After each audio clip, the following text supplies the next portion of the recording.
Сайн байцгаана уу? За та нартай Амангогийнхаа сургуулийн анхны өдрийг танилцуулъя. За өглөө Амангой маань ахтайгаа хамт одоо сургуульд явсан.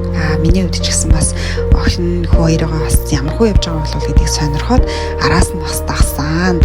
Учир нь бол маргад дээр ерөөсөө ингэж байгаагүй. Маргад маань яг би дагаад өөрөө ганцаараа сургуультай явж исэн.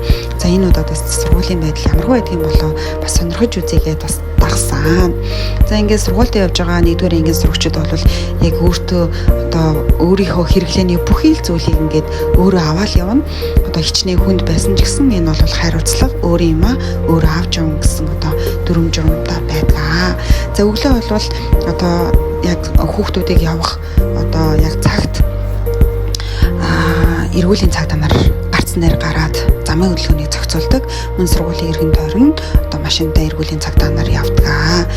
Сургуулийн хаалга бол 8-15 гэхэд хаагддаг учраас хэрвээ ямар нэгэн байдлаар хоцрох тохиолдолд эхлээд сургууль руугаа ярьж мэдэгдээд одоо тэдэн минут хоцорноо, одоо тэдэн цаг үед очноо гэдэг хэлээд одоо хүүхдэд заавал аав ээж нь одоо сургуультай аваачиж өгдөг. Учир нь одоо сургуулийн одоо эргэн тойрны одоо эргүүлийн цаг танаар энэ үеэр буусан байдаг. Тийм учраас яг хүүхдтэй өөрсдөө аав ээж нь хариуцлагатай хандаж сургуульд хүргэж өгдөг.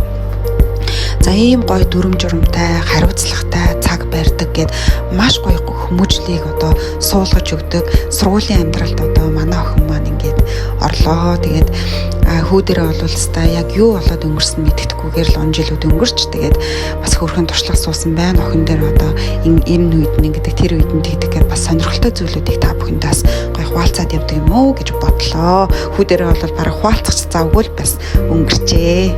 За сонирхсанд баярлалаа.